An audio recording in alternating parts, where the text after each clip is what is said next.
Welcome to another edition of Politics and Right. I'm Egberto Willis, your host. Today we are honored to have two special men, Mr. Maoz Inon and Aziz Abu Sarah. Okay, let me tell you guys something. You know what we talk about? We talk about the Israeli-Gaza issue. You know what I believe in? I believe that war is stupid. You know that I believe that there is no reason for cousins not to get along. Yeah. And you may see that as altruistic, but it's really reality that is stopped by, you know what I talk about, economic systems, but we won't go there. First of all, welcome Maoz and Aziz. Welcome to Politics and Right. Thank you. First of all, how did a Jewish dude and a Palestinian dude in this world that strives to keep folks apart get together? Tinder. No, I'm joking. Actually- I'm joking. No. But actually, you guys have your own mic. You don't have to look. You don't have to. Oh, that's You don't true. have to steal my mic That's from me. true. Okay, That's true. So So tell no, me- not yeah. Tinder. Okay, Not Tinder. Not Tinder. Okay, good. No, we both met first time 4 or 5 years ago, 10 years ago. We're not sure. Maoz works in tourism in hotels and hostels, and I work also in tourism, and our companies work together. And Right. And so that's how we first time met, but not really how we became friends. We became friends after October 7th when Maoz's parents were killed. And I sent him a message of condolences the next day and just told him that I stand with him. I believe in, just like you said, violence is never gonna bring freedom and never gonna bring security to anybody. And especially knowing that his parents were killed, I couldn't be silent. And so I sent him a message to say I care and I love him. And he responded. And that's how we started. Am I understanding right that your family was a part of the disaster, the terrorist attack in? Yeah. First of all, let me give you my most sincere condolences. I'm sorry to hear that, and wow, I didn't know that. But anyhow, and how did you've been working with your Palestinian brother here for quite a while. How did it feel to you when he called you to give you to let you know that he stood with you? First, I would say I was broken. Right. Okay, I was broken. I lost so many of I lost my parents, but I lost childhood friends, their parents, their children that were killed or kidnapped to Gaza. And when Aziz approached me, I knew how difficult it is for a Palestinian to recognize the suffering and the pain I was going through, how much bravery it means, and how much courage. You know, it's so difficult to pay condolences to anyone, even to your neighbor, to anyone. It's so difficult. Something you want to avoid. Right. It doesn't matter when you don't want to pay condolences. It's you do because you must to.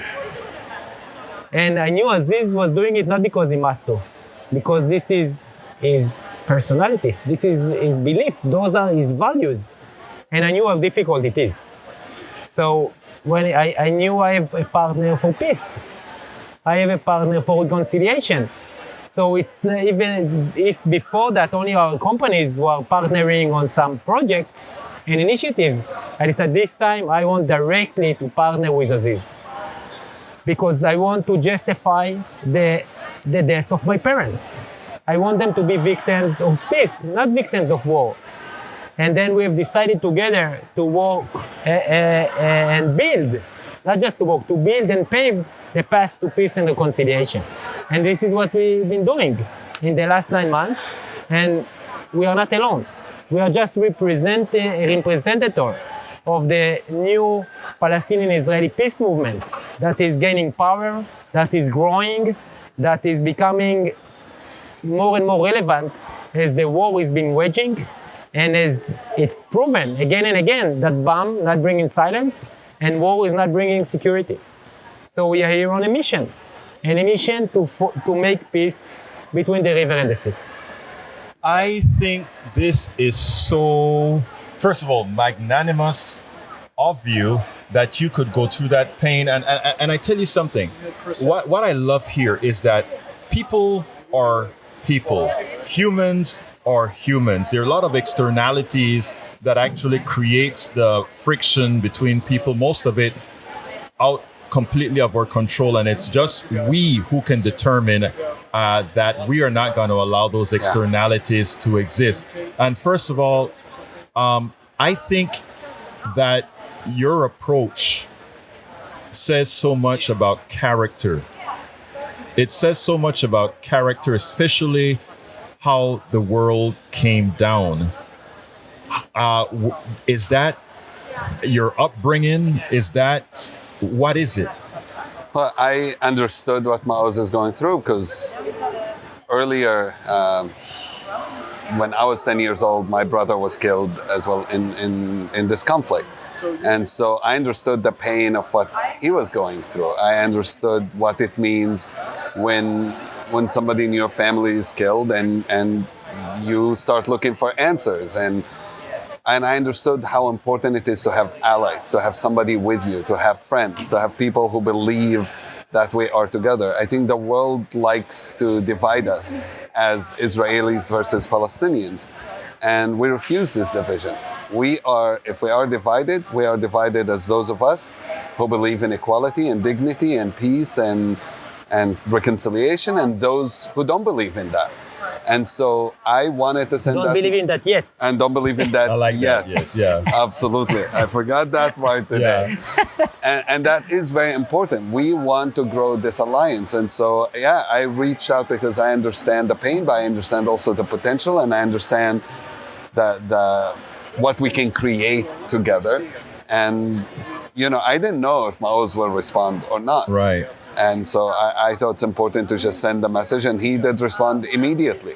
And so within a few days, we met, we started talking, and then we said, let's do some work together. Let's make sure people hear our message. There's so much justification for violence where people use our stories to justify killing more people. Right. I was like, let us make sure that no one can use our pain, no one can use our stories, no one can use our suffering to justify making somebody else go through that suffering. Let us make sure people understand we're not on opposite sides. We are together. We are in this together. We cry with each other, we laugh with each other, and we imagine the future together. We've lived in a society that so depends on divisions, and it's not only the Israeli-Palestinian division, it's a division here in the United States that is occurring as well. And I think you present a template that needs to be seen. I could take this interview, this discussion in so many different places, the bombing in Gaza, the attacks in West Bank. I could do all of that.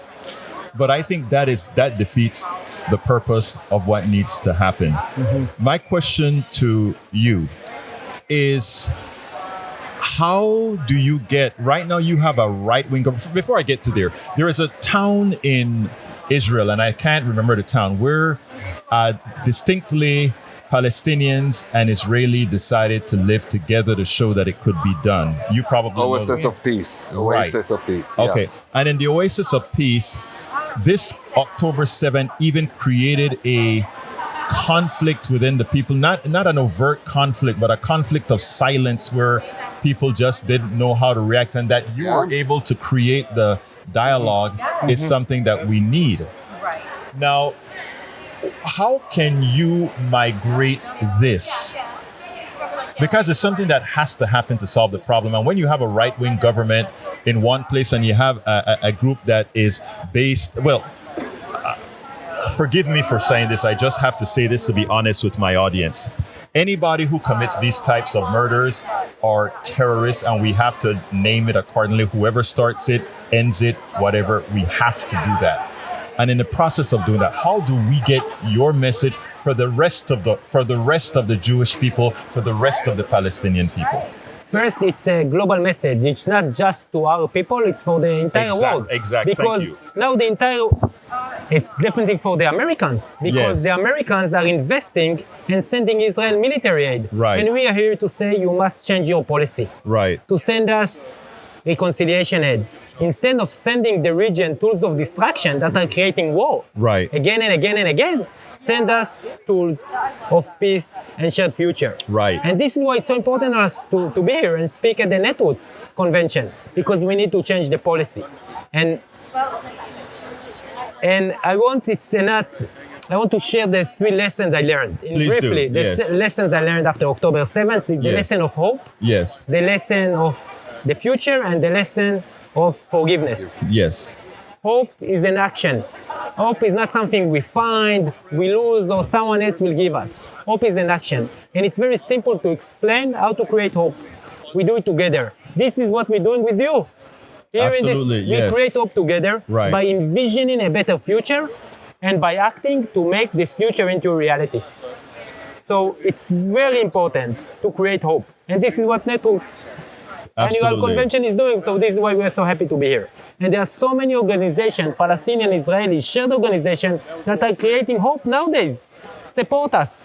Support Combatants for Peace. Support Standing Together. Support Women Wage Peace. Support Women of the Sun. Support those who create hope.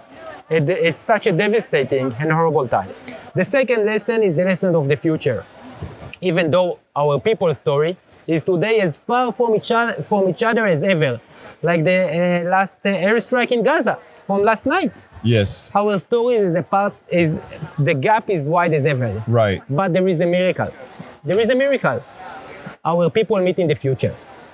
We meet in the future that is based on equality and dignity, shared recognition and acknowledgement, reconciliation and healing, security and safety. And this is what we are modeling in our relationship, in our partnership. We are modeling those values and showing others that they can choose our side.